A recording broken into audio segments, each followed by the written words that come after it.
Thank you. Before we start the question, I want to tell you a little story. When we were making the original series, during the third season, we were shooting an episode called The Gamesters of Triskelion.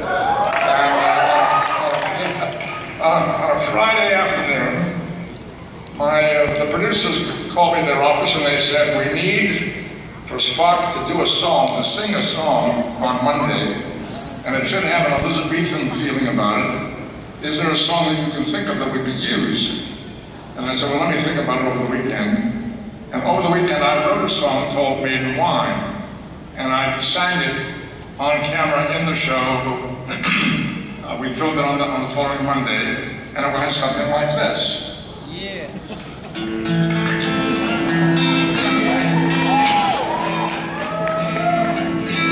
Take your young ladies and value your wine. Be watchful of young men in their velvet prime. Eat without swallow for your finest kegs. Then swiftly be gone, leaving bitter legs. There's a frog in my throat and I'm having trouble singing.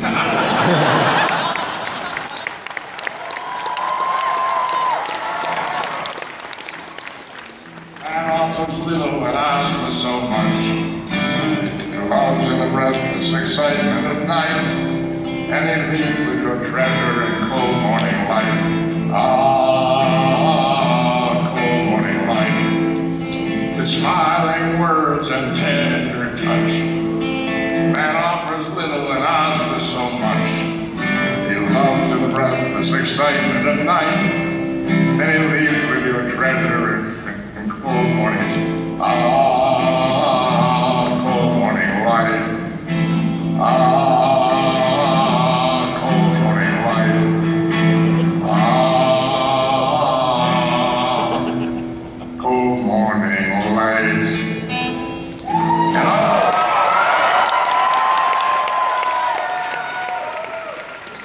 Listen to this. The handsome, talented guitarist on my left is my grandson, Leonard Nimoy.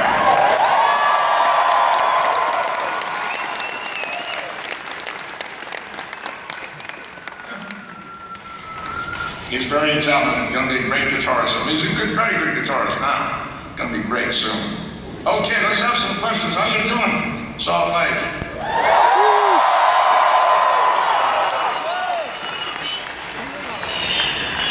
I'm so happy to be with you. Who's this young man at the microphone? What's your name?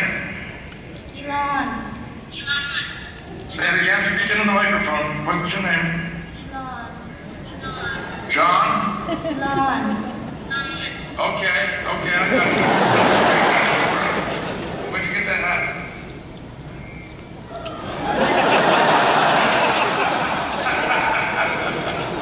Okay, I shouldn't be asking questions. You're the one that has to ask the question. Go ahead. What's your favorite Star Trek ship? My favorite? What's the question? What's your favorite Star Trek ship? My favorite Star Trek movie? Is that what you're asking? What's your favorite Star Trek ship? The ship of the Enterprise, of course.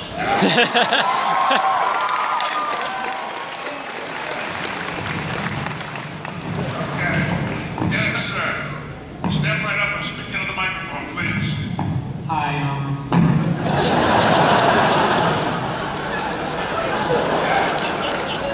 what's your favorite science fiction TV show besides Star Trek? I didn't realize that there are other science fiction shows.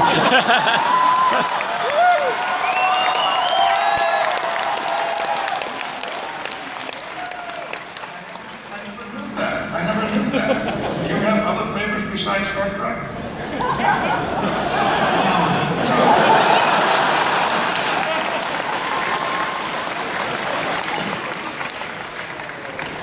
Next question, thank you.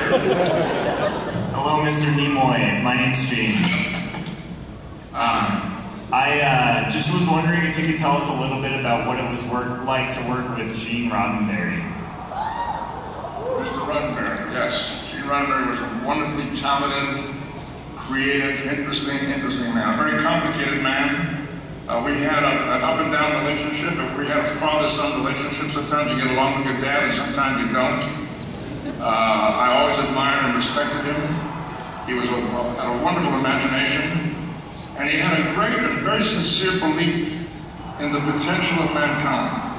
That's what Star Trek was all about for him, to demonstrate, to dramatize the fact that mankind was as good as it gets, and that we could accomplish most anything if we put our minds and our hearts to it, that we have the brains. You know, that in the 60s, when we were making the series, there was a book called, I think it was called Chariots of the Gods, and a man named Eric von Daniken presented the idea, the possible idea, that Earth had been inhabited many, many years earlier by aliens, people from another planet, and that they had left behind these great works that were unexplained, fantastic creations that they had left behind.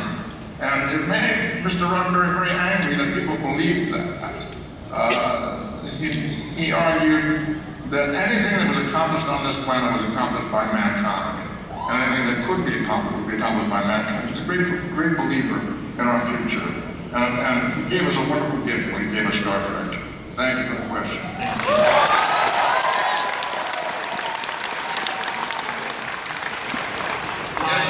My name is Cubby, and No, it's not. I just wanted to, I love, one of my favorite things to watch is the animated series. I think it's like Scooby-Doo in space. And so I just wanted to ask you, what was that like making that? Did you, maybe what was your favorite part of that? My favorite part of the animated series? Yeah. Well, you know, it was difficult for us to enjoy each other because we very rarely came together to do those shows. The way those things are done, when the voices are recorded, don't necessarily have to be in the same studio at the same time.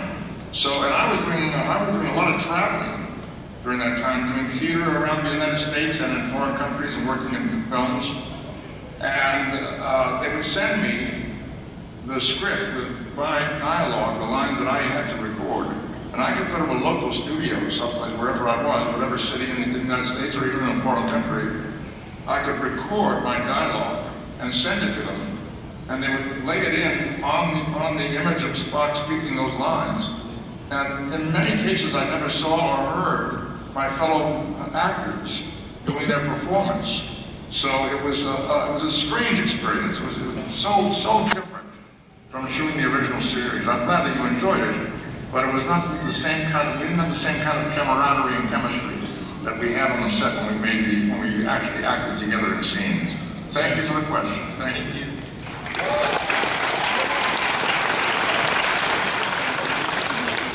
Hi. I was wondering. I never knew any of my grandpas, so would you be my grandpa?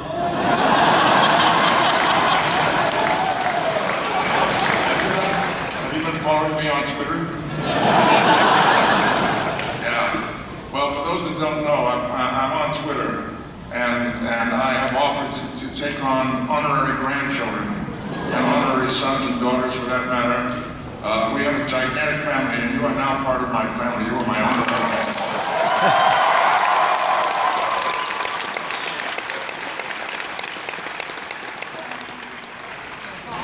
Sister, and so I never knew any of my grandparents either. What kind of grandfatherly advice would you give to someone like all the people here? What a great question. What is that? Do you have makeup on? I can't see very well. Yes, I have a lot of makeup. You're doing what? I have lots of face paint on, so don't worry What about color that. is it? Is it green or blue? It's gray. It's green? Gray. Gray? It's kind What does that makeup mean to you?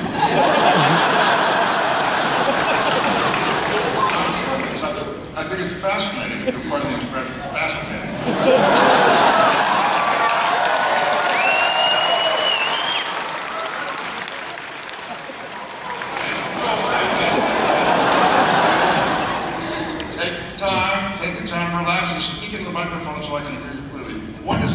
prompted you to do this makeup? It's a costume. It's a show. I love dressing up. It's fun. Okay. Are you from any particular place that I should know about? Salt Lake City.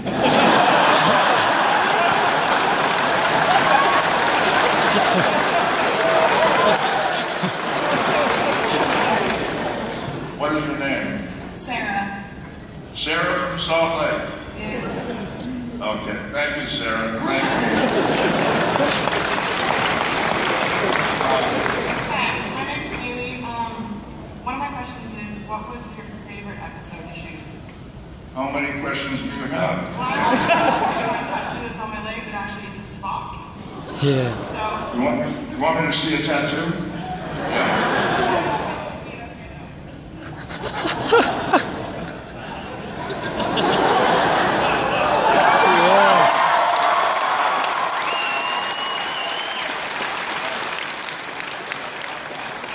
The lighting is making it a little difficult for me to see what it is. What is it? I can't see it. it's Spock. It's It says Spock? That's Spock. I think that's very appropriate.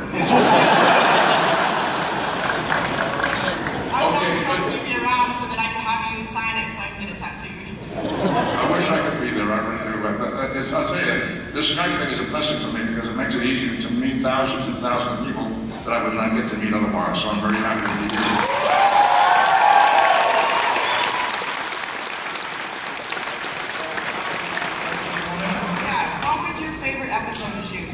Oh, okay, yeah.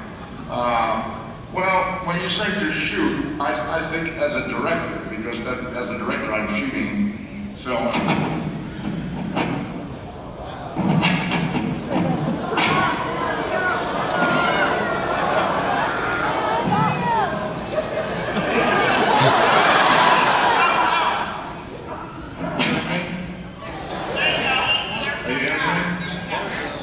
You hear me now? I think it helps when I take my finger off the microphone.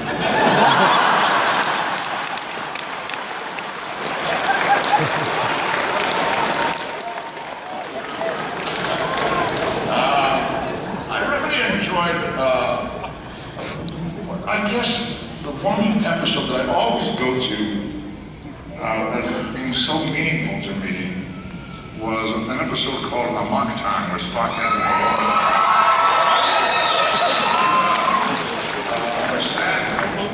Arlene Martell, who's the actress who played, I think her name was T'Pring, that Spock was supposed to be married to. She just passed away about a week or 10 days ago.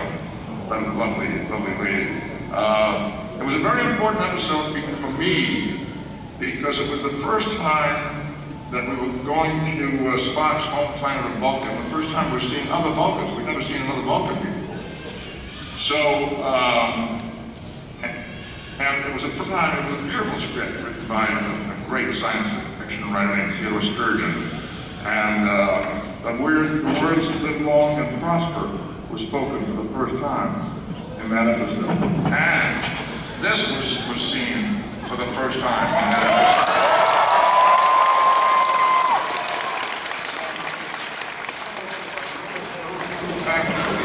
Live long and prosper, LLAP, and the hand gesture became iconic factors for me and for Star Trek. And for that reason, I think that was perhaps the most important episode to the Spock character. Thank you for your question. We're gonna take the camera down and show you this tattoo so you can see this tattoo. Good. I want to see it. Okay, good.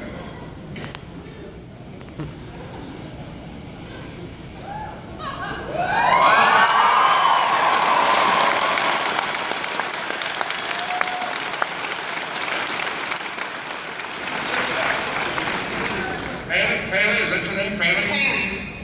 Haley. It was an artist named Jesse Carlton at Zen Tattoo. Where was that? Zen Tattoo here in Salt Lake. In Salt Lake. Well, I'm very flattered. You carry me around for the rest of your life.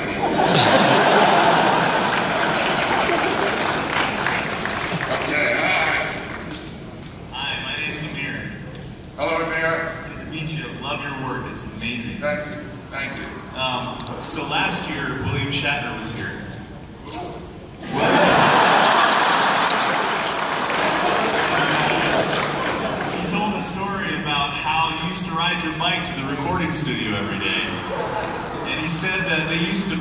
pranks quite a bit, and there was this one time where he hoisted your bike from the rafters, and they had the spotlights on it. And my first question was, first of all, did you get them back? And do you remember that? You know, and that was my first question. My second one, I remember it very well. He thinks he's funny, but he's not.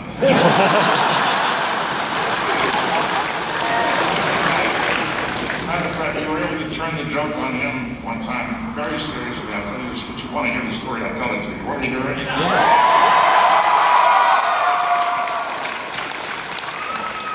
But yeah, so he thought it was fun to play jokes on people like that, to do things like that, to hide stuff and what have you.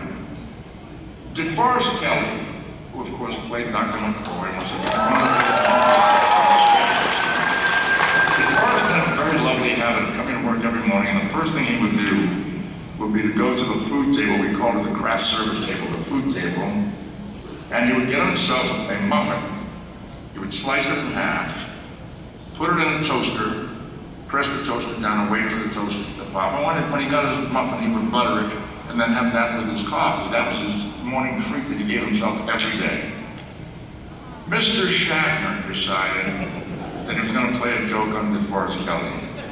So one morning when D. Kelley came in and sliced his muffin in half and he put it in the toaster and he pressed a button, Mr. Shatner had somebody distract him. Somebody called him and said, D, come over here, man. We need you here for a moment. And he walked away a few feet. Mr. Shatner popped the muffin up out of the toaster and he ate it. DeForest Kelley came back to the toaster and he said, there's no muffin there, so he's kind of confused. I thought I did my muffin, but it's not there. Maybe I was double tasking or something. I'll do it again. So he did it again. He sliced the muffin, put it in the toaster. Mr. Shatner again had somebody distracted. Hey, come over here, please, come over here. And Kelley came back and now realized what Shatner had been doing. He got very, very angry. And I said, Dee, I wouldn't worry about it. If you stand the two of you and Shatner side by side, it's easy to see who's been eating the muffins.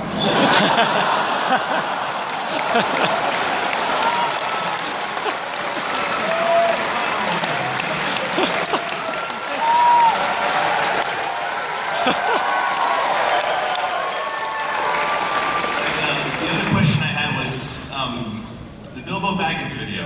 Okay.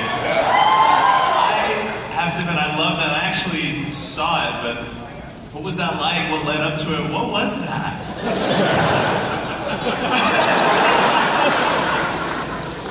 Well, you mean the song? What was it all? What happened? How did it happen? No, I know what the song was about. It's just was it fun and it's just marketing? Yeah. I made several albums of music in the late 60s, early 70s. It was a lot of fun. I enjoyed music. I don't consider myself a singer, but they came to me and asked me if I could record some stuff, and I said, okay, why not? You sound We'll great. have some fun.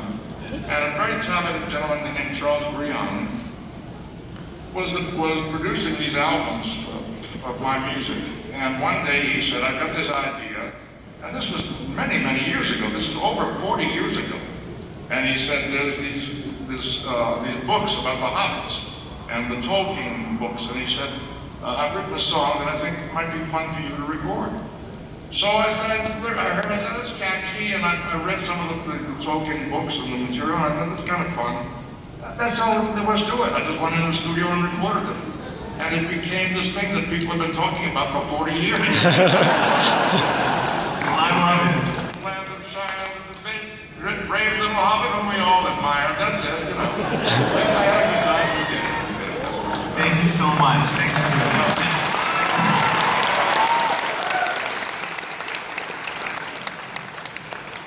Hi, Mr. Nimoy. I was just wondering if you wouldn't mind saying, this is Spock, I'm not available, please leave me a message. You want me to say this is Spock, I'm not available, leave me a message? Yeah, please.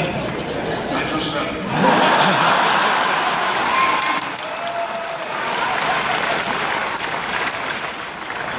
Did you ever put that on his telephone?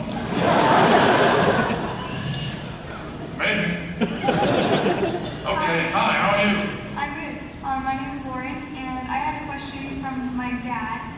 He's in the audience, but he's not in line. So his question was, what is left for Spock to fulfill his legacy? So like, what's next for your character, Spock? What's next for Spock? Yeah. Oh. Well, first, let me talk to me about your dad. Where is your dad? I'm not sure. I know he's back there somewhere. Is he in the hall? No, he's in here. He's in the room. He's in the room someplace. Yeah. And he sent you to ask this question? Yeah, because he doesn't have a VIP pass. He doesn't have it? Oh. Yeah. But he You have a needs it. VIP pass and he does not? Yeah. Wow. How did that happen? He's a really good dad, so he gave me the VIP. That's a good dad. Yeah.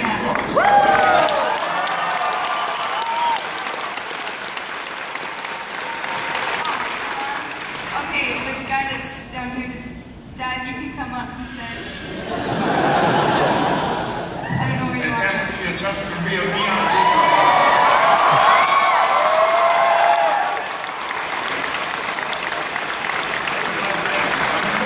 Yeah, he's coming up. He's coming, okay. Yeah, here he comes. Yeah. Big hand on a good dad.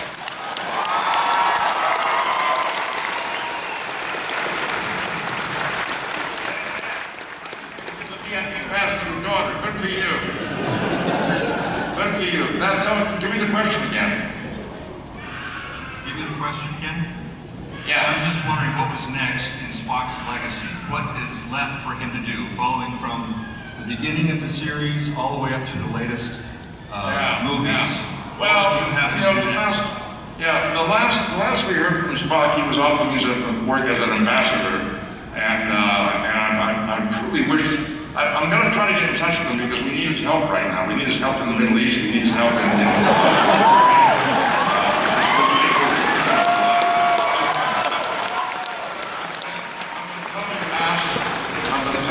concerned about where he is and what he's doing, and maybe he can help us out, okay?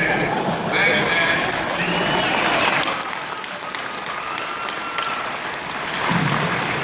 Hi. Mr. Nimoy. Hi. What's that on your head? Hello, Mr. Nimoy. Hi. I've been wondering this question for a while. From the original series to 2009, when they asked you to play Spock again, what was your reaction to that? What was what? What was your reaction in 2009 when J.J. Abrams asked you to play Spock again? Yeah. I was really very touched and very flattered. I had never met him before. I did, actually, the strange thing about it is I knew his father. I knew J.J. Abrams' father, who was a television producer, and I had worked for him maybe 25 years ago. But anyway, Mr. Abrams called me and introduced himself, and he said that he was going to be directing the next Star Trek film. Would I come and have a conversation with him? And I thought that he would, he would want to hear my stories about Star Trek and what I thought Star Trek should be about, and what was my experience as an actor and so forth. And what he told me was that he felt so strongly about the show, about Star Trek in general, and the Spock character very specifically, that he wanted very much to know if I would care to be involved in the film, and gave me some ideas about what he thought about Spock. I was very flattered. I was very touched that this person from another generation came to me and talked so intelligently and so passionately about Star Trek and about Spock specifically, that I said I would be happy to do it. We've become very good friends, and we've worked together a couple times now. He's in England right now, directing, if you can believe it, directing the next Star Wars film. And I wish him well. It's a gigantic jump from Star Trek to Star Wars. They're so different. But he's a very talented man, and I'm quite sure he'll do a good job. But my reaction was that I was very flattered and very touched. Thank you for the question.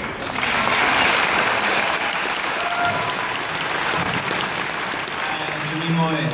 Hi. My name's Andy, and I was just wondering, for the audience and for the whole world, what would you say is how does one live long and prosper in real life? Good for you. Good for you. That's a great question. You know, I'll tell you, seriously, you give me attention. It's very, very close to my heart. I have a medical condition that's known as COPD. It's chronic obstructive pulmonary disease. And I was a smoker for many years. Can you hear me? Yes, now, yes. I smoked for many years. I was a heavy smoker. I tell people that I was actually a championship smoker. If there had been a World Series of smokers, I could have qualified. It was a silly thing, but I was really addicted to it. There was no benefit from it. I just stuck with it, and I just did it for many years. Now, I quit over 30 years ago. Over 30 years ago.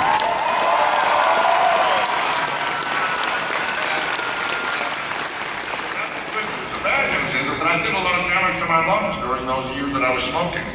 And that, as a result, I have limited breathing capacity. So if I try to run or if I walk too fast, I get out of breath very quickly. And I have been urging people not to get involved with smoking with nicotine in any form. It's a terrible habit.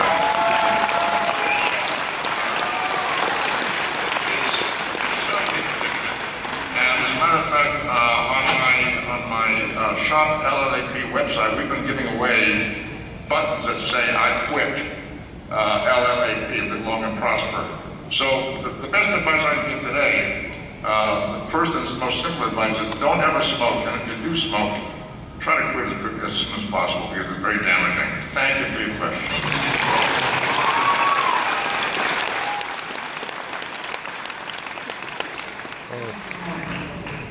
Yes, my plan was to ask a question, to ask you to tell a story about a time with you and DeForest Kelley, and I love those stories so much. And you just shared one.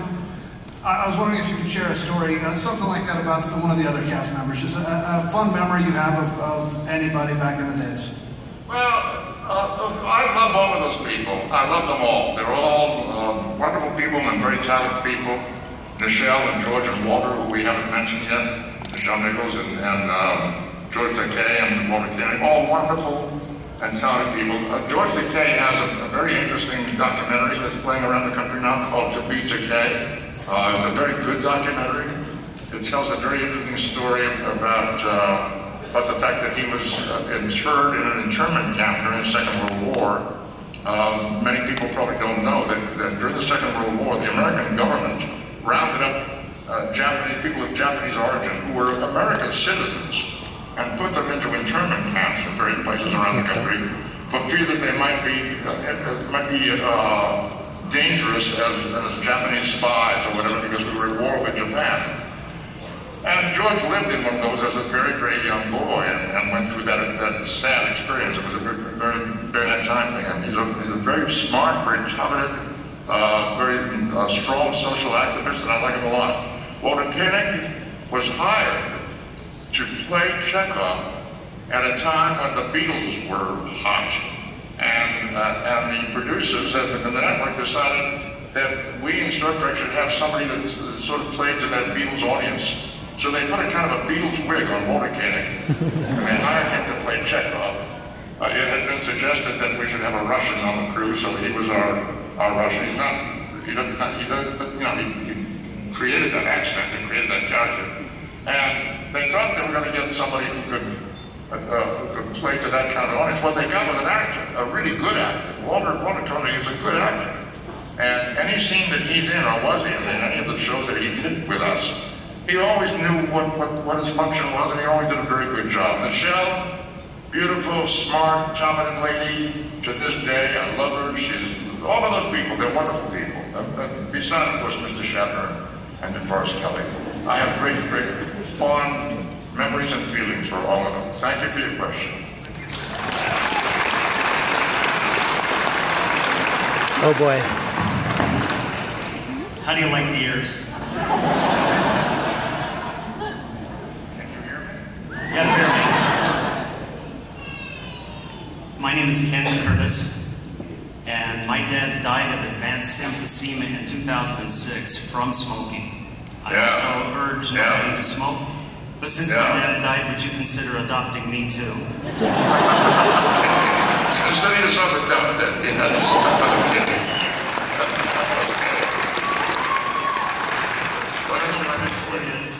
You've been involved with Star Trek from the very beginning and are still today, as I understand, but what would be your favorite moment in all of the different Star Trek situations you've been in? What's your favorite moment throughout the Star Trek?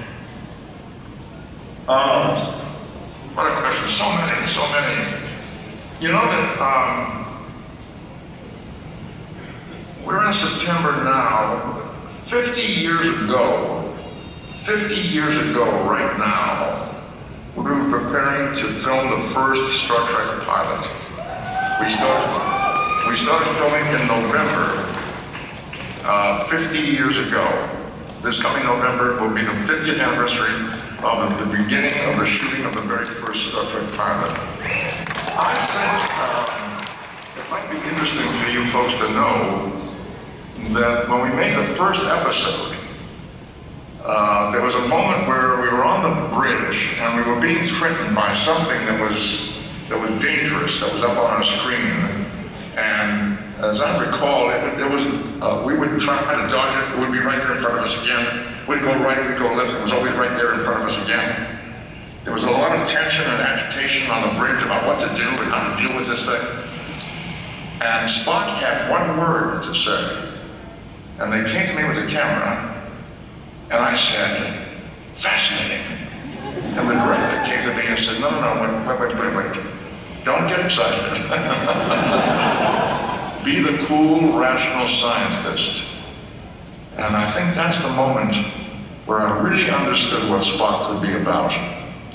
And instead of all that anxiety and emotion and tension, I simply said, fascinating.